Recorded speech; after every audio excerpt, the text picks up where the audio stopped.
Nginibingelele bazalwane egameni lika Jesu Kristu waseNazaretha. Muhle Jesu umkhululi, muhle Jesu umsindisi. Nakulesikhathi sitawukhuluma indzaba la khona sithi every next level attracts new demons. Sabe sikhuluma lapho nje ukuthi every next level if in your life it attracts new demons or new devils. Ngiyethemba kuyevakala. Ngeke in life u break it through ungakadibani nema demons, because you break through lokuthi you break through, it means you met a certain challenge and then you overcome or you break that challenge. That is why you went through. So sabe sikhuluma ngaloko namuhla, sibuka indzaba yetitsa tetfu. Labanyenti bebathatha ngathi livangele ngilokhotsa tithupha, ulibale kuncincibala nje unambithe lite, uphokotsa tithupha, asikho lapho. Livangela akusilo lokho. Ngiyethemba kuyevakala, akusiko lokho kunциncitheka, unambise tithupha, ukhothe lite, akusiko lokho. Livangela uNkulunkulu kuyavakala. Uma ke sibukisana incwadi yabaseGalatia chapter 5 verse 10, lithi ke lapho iBhayibheli ngisenelithemba ngani ukuthi ngeke niwulahle lo mcondvo wekukhonda Kristu, ngeke nisuke kulo mcondvo loyo, ngeke bese niyatwista senifuna lomunye umcondvo. Ngiyethemba kuyevakala ngenxa yaleti nhlupheko, ngenxa yokuqinzetelwa. Uthi kepha bonke labo labalethela tinhlupheko noma ngabe ngubani utasithola sijeziso, noma ngabe ngubani lokulethela inhlupheko empilweni utasithola sijeziso sakhe ngaloko. Ngiyethemba kuyevakala whosoever it is that person, whosoever he is that person, lokwenta ukuthi impilo yakho ibe ne-stress, ibe munyu, ingabe mnandi, utasithola sijeziso saloko. Noma mkhulu kangakanani, noma ngumprofeti, noma ngumpolofiti, noma ngabe utibita ngemfundisi, noma ngawutibita ngani, utasithola sijeziso saloko la kwendako. Ngithemba kuyavakala. Uma ke sigijima siya encwadzini yamaHubo chapter 51, sifunze khona sisukela bo verse 1, I mean emaHubo 55, I'm sorry, encwadzi yamaHubo chapter 55 sisuke khona kubo verse verse 1. Uthi lo verse 1, awu uNkulunkulu, beka indlebe yakho ulalele umthandazo wami, ungakufulatheli kunxusa kwami, nginake ungiphendvule. Imicabango yami iyangihlupha, sengizimate engakhathateka ngenxa yekuva tinsongo tetitsa nengcinzetelo yalababi, ngobe bangilethela kukhathateka, tingilethela kuhlupheka lokunyenti, tiyangithukuthelela, tingibambele emagqubu. Inkosi wabusela amagama kuze kube phakade, amen. Ukhuluma ngani lapho umpostoli Paul, I mean inkosi Davide la. Inkosi Davide lapha iyathandaza. This is why ithi mayikhuluma ithi wuve simakathe lo mthandazo, because ngumthandazo lo. Utawuva abantu bathi hey thina siyatithandazela tithathe siyatithanza. Hey lalela, liBhayibheli lithi thou shall not suffer a witch to live, thou shall not suffer a witch to live. Kusho ukuthini lokho? Titsa tethu asitithandazeli thine impilo lenze, but titsa tethu thine sitithandazela loku negative. Ngiyethemba kuyevakala, because uthi simakathe, I will bless those who bless you and curse those who curse you. Uthi simakathe, ngitawuba ngumngani webangani bakho, ngibe sitha setitsa takho, ngimelelane nalabamelelane nawe. Ngiyethemba kuyevakala. So etitseni tethu thine we are not friends. Ngisho ngathi titsa tehlukene kabili. Kunetitsa letikhuluma nge-past tense, we need those people because they are pushing us forward, they are promoting us. But kunetitsa letikhuluma nge-future tense, we don't need those, because those ones they are destroying our future. Those who destroy us, we destroy them first. Ngiyethemba kuyevakala. Ngoke athandaza lamagama lawo ngumthandazo lo, uthandazo waNgidavide. Uthi wuve Nkosi nomthandazo ngenxa yetinsongo, bayangisongela labantu abaletha kukhathateka. These people, they are bringing stress in my life, they are stressing me, they make me to become stressed. Ngiyethemba kuyavakala. Uthi ke labantu laba bende njani? Uthi umpostoli Paulos nakabhalela abaseGalatia wathi noma ngabe ngubani losilethela kukhathateka, lo muntu loyo utasithwala sijeziso, utalithwala lelo qala. Ngiyethemba kuyavakala. Ake sichubeke ke nalencwadi yamaHubo. Uma uyifunza lapha ku verse 12 kunemagama lamangalisako lapho lo tawathola. Uthi ke inkosi Davide nayikhuluma lapho, akusiso sitha sami lesingikalajelako ngobe kube bekungiso bengidasibalekela. Listen, who are these people? Because inkosi Davide ithi akusiso sitha nje leli singalajela kungalajela wenani kungiqhomela kungendlulela kungidlulela uyabona mosa kungijivaza kungidispower uthi akusiso sitha uthi kube bekusitha sami uthi kube bekusitha sami bengasibeketela listen nawethe lelo lihedeni lo lati ukuthi alikholwa vele uyalibeketela because you just tell yourself anyways akakholwa mosivele ufanele ukukhuluma kanje uthi ke David akusibo bantu abakanjalo lapha kanti bobantu abantu abaditha tethu lapha ake siqhubeke sibukele live laNkulunkulu uthi akusuye longitonzako longibangisako ngobe kube bekunguye bengitambhaqela uthi kube bekungumuntu longitonzako ngiyamati isibani vele uyangenyanya ngiyamati lo muntu loyo ngiyamdrebula ngiyambhaqela vele ngiyamavoida ngiyethemba kuyavakala uthi akusuye kepha labantu laba shothi ngibantu abanjani ngilaba ngithandzako so these people they disguise they blend they make themselves look good in front of my eyes in actual fact they are my enemies kuyavakala uthi kodwa nguwe uthi kodwa nguverse 13 manje la sikhona khona ngicela abantu babhale phansi lokho mangabe uphethe iBhayibheli ngicela uliunderline lamagama lawo lo verse 13 wakhona uthi kodwa nguwe nzanga yethu shothi ngumlingani wami lomlona ngumuntu lengimechana naye ngithi nangikhuluma ngathi I'm too big to fight small boys I'm too big I'm a big prophet I can't fight small boys ngiyethemba kuyavakala what does that mean if I can bring an illustration I will say I am Chuck Norris ukuthi ungangilethela school boy uthi angilwe ne school boy nginguvandam ukuthi ungangilethela school boy a small child I am Jackie Chan ukuthi ungangilethela just an ordinary person uthi angilwe naye it is an embarrassment even to me to fight small boys angisalu nalabana ngilwa nabonza ngayami bobani labonza ngayami ngulabantu labalakhathe enkonzweni labatende emakhulu labatende abaprofeti nabo I am a prophet bona baba bolofite those are the people who I match those are the people who I fight ngiyathemba kuyevakala angisalu mina emahedeni long time ngagraduate ko ayangade emakhetheni ukuthi ngumnceke yaNkulunkulu noma ngibona noma ngikuphi ngivela khona vela abone ukuthi ngumuntu wasimakathe lo ngiyathemba kuyevakala angisali ngisho nabothokoza bayathi ukuthi I cannot touch this man is very powerful ngiyathemba kuyevakala bantu lesesilwa nabo thine bongoko zabantu ngiyathemba kuyevakala nasikhuluma ngabongoko zabantu sikhuluma ngalabantu abaloyako labantu abadla abantu sikhuluma ngale misilikici yaka Sathani ngiyathemba kuyevakala asiqhubeke sibuke live laNkulunkulu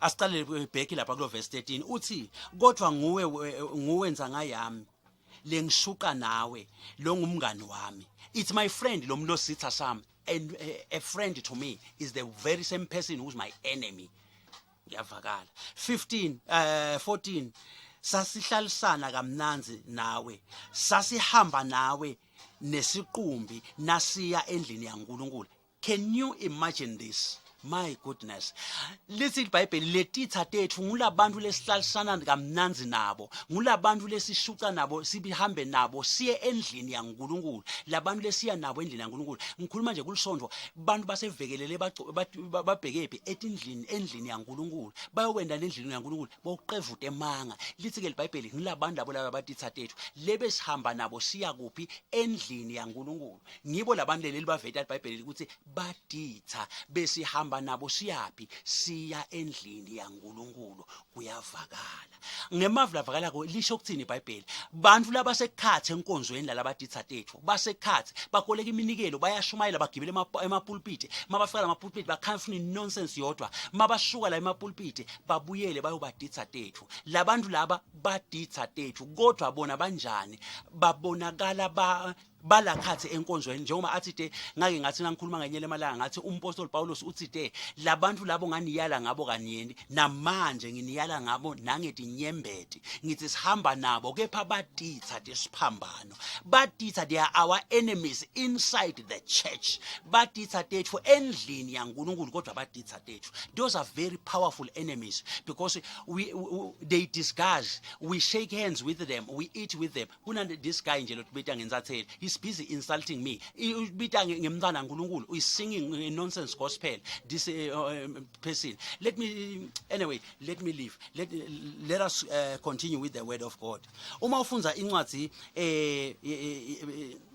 chapter 15 uthi titsa tamu sesikuverse 15 manje uthi titsa tami atitunywe kufa tiye endzaweni yalabafile tisaphila ngobe bubi busemakhaya etinhlitweni tabo. Listen very carefully. Uthi David nakathandaza la letitsa tami uthi angitithandazela impilo lenze but ngitithandazela ukuthi titunywe kufa tiye endzaweni yalabafile tiye tiphila ngemavula avakala uconze kuthini uma ngabe sithi sami besitawuphila 65 years ngisithandazela ukuthi asife manje leyo minyaka leyo lebesitayiphila sale siyoyiphila esihogweni ngisithandazela ukuthi asife manje. Listen to me very carefully. Thina asithi bless we don't bless our enemies but we pray that let God disappear our enemies, let our enemies vanquish, let our enemies vanish into hell. Ngiyethemba kuyevakala athi shabalale titsa tethu tiye esihogweni ngimthandazo lesuthandazela titsa tethu leti kusho inkosi Davide uthi ngitithandazela ukuthi titsa tethu titunywe kufa. Labanye labatitsa tethu bayashayela bahamba ngeimoto simakade kabaphuphuthe basahamba ngale imoto batunywe kufa bafe kungakabhekeki bafe isikhathi sabo singakalinzeli. Labanye bafe bashiye ama consult, labanye bafe bashiye imicimbi bafe bahambe baye kuphi baye esihogweni. Lisho njalo live la uNkulunkulu siyatithandazela thina titsa tethu asilali ebusuku nemini siyatithandazela ngoba lithi iBhayibheli we are wrestling against.